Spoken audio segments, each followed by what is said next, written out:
Assalamualaikum warahmatullahi wabarakatuh. Sebelumnya perkenalkan, nama saya Oke Prihanto dari Elektromedis UMB dengan NIM 2021301092. Di sini saya akan sedikit menjelaskan atau membuat sedikit video presentasi perihal makalah yang saya buat dengan judul tragedi Kanjuruhan. Nah, mungkin saya akan sedikit membagi beberapa part ya dalam penjelasan saya. Mungkin pertama ada 3 part. Yang pertama, apa sih itu supporter bola? Lalu yang kedua, bagaimana tragedi Kanjuruhan itu bisa terjadi, dan ketiga mungkin saya akan membagi dengan judul tragedi Kanjuruhan yang melangkahi nilai-nilai Pancasila. Mungkin langsung aja kita masuk pada segmen pertama. Apa sih supporter bola? Sebenarnya kalau kita tilik lagi ya dari masa lalu, bahasanya sebenarnya sepak bola di Indonesia sendiri umumnya itu adalah sebuah budaya yang menggerakkan banyak orang, banyak massa. Dalam artian dari dulu emang sudah ada supporter bola seperti Bonek, seperti Jackmania, Viking, dan di daerah saya sendiri Persis Solo itu ada namanya Laskar Sambernyawo. Itu kenapa hal ini bisa terjadi? Karena dalam sepak bola ini supporter ini sangat memfasilitasi untuk orang-orang yang bekerja di situ. Dalam artian ketika kita melakukan kegiatan supporter ini, emosi kita, terus bentuk-bentuk penghargaan dari orang itu muncul di situ. Makanya kenapa supporter ini dapat menggerakkan banyak orang. Lalu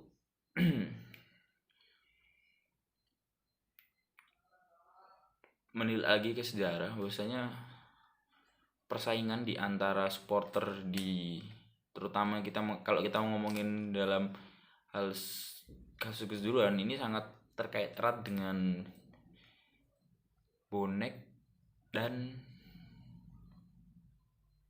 dan Aremania. Itu sangat terkaitan karena dalam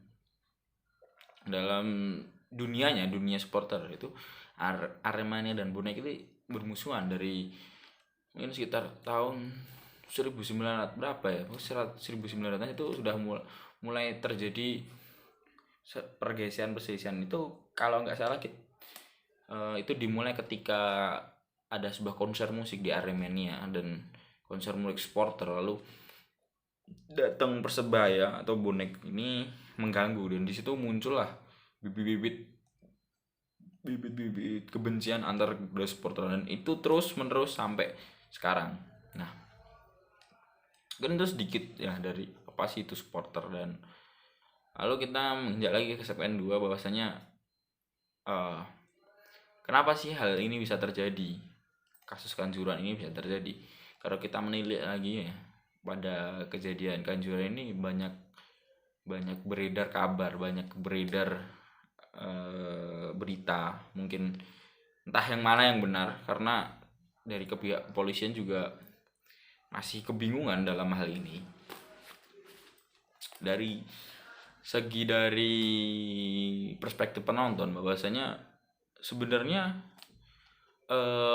dalam permainan Aremania dan Persebaya ini sudah kepanitiaan dari liga tersebut sudah mewanti-wanti bahwasanya di situ supporter Persebaya tidak boleh menonton di Stadion Kanjuruhan.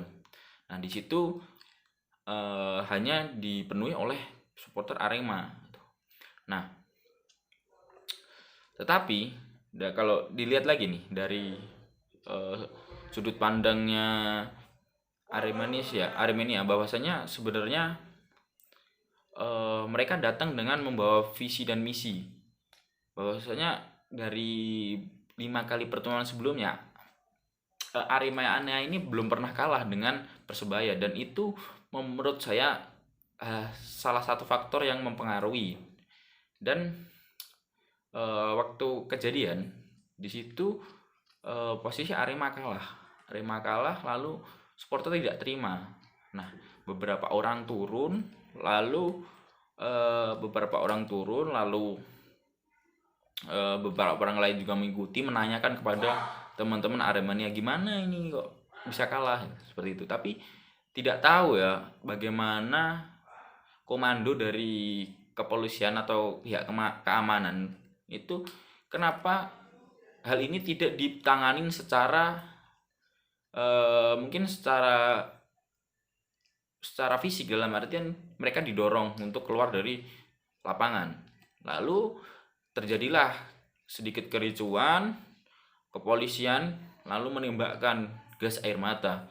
Dan pertanyaan saya, kenapa gas air mata ini malah diarahkan ke tribun penonton, sementara banyak keributannya ada di lapangan?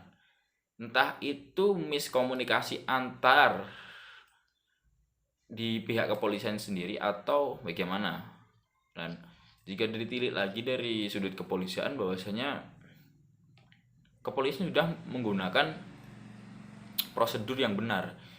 Mereka sudah mencoba memukul mundur, istilahnya memukul mundur massa yang ribut. Lalu entah kenapa, mungkin hanya beberapa oknum aja ya, beberapa oknum ngaco, dalam artian sembrono menembakkan gas air mata. Dan kebetulan dari pihak kepanitiaan juga setelah pertandingan selesai, itu gerbang tidak ditutup, gerbang tribun tidak dibuka. Ini menjadi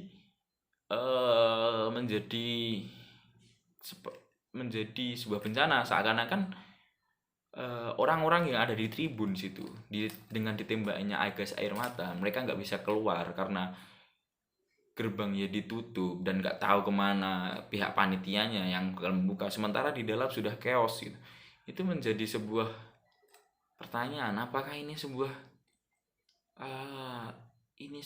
kesalahan atau emang ini sebuah sebuah alasan atau emang sebuah cambakan untuk supporter Arema itu sendiri. Sebenarnya ini masih banyak pertanyaan, dan karena kita hanya sekedar menelisik atau mencari di sebuah referensi bacaan ya, jadi sangat terbatas ya. Juga setelah itu mungkin kita langsung saja nilai-nilai di Pancasila apa saja yang dilanggar ya. Kalau dari prinsip saya mungkin paling dilanggar ya jelas sila pertama, khususnya ketuhanan yang Maha Esa gitu loh. Kenapa orang-orang di situ, bahwasanya di Indonesia juga terdapat 5 agama, semua itu orang pasti memeluk. Kenapa orang-orang beragama bisa melakukan hal-hal seperti itu? Kalau mungkin ketika timnya kalah, kenapa terlalu frontal menyuarakan?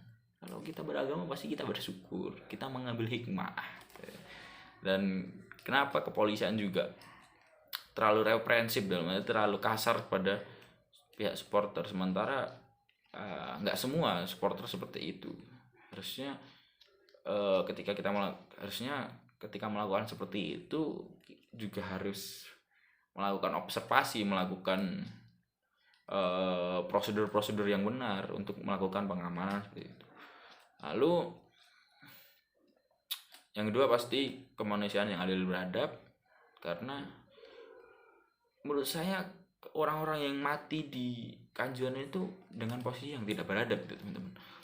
Jadi ketika teman-teman menonton dengan harapan bahwasanya akan mendapatkan tontonan hiburan dalam bentuk olahraga, tapi kita malah dapat seperti itu dengan kematian yang tidak etis lagi, dengan gerbang yang dikunci, dengan diinjak-injak orang.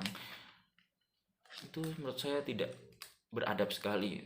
dan perilaku dari teman-teman supporter dan kepolisian juga saya lihat juga kurang beradab. Maksudnya adab sebagai manusia itu tidak muncul di situ. Menurut saya terlalu liar ketika ada polisian, tentara yang menendang teman-teman supporter, sebaliknya juga seperti itu. Menurut saya tidak adab ya, karena ini bertentangan banget dengan sila kedua itu. Dan pasti ketiga juga terlanggar, bahwasanya persatuan Indonesia. Di mana poin persatuan di situ? Itu sangat sangat disayangkan ya. Dari tiga sila tersebut banyak yang dilanggar. Dan mungkin dari kejadian Kanjuruhan ini bisa kita ambil makna bahwasanya semua itu secukupnya saja, bahwa kita juga punya pedoman, kita punya agama, kita punya guru. Seharusnya hal-hal yang buruk kita ambil dan hal-hal yang buruk kita buang, dan hal-hal yang baik kita ambil. Itulah mungkin video saya untuk menjelaskan tugas PKN saya. Jadi saya akhiri saja. Wassalamualaikum warahmatullahi wabarakatuh.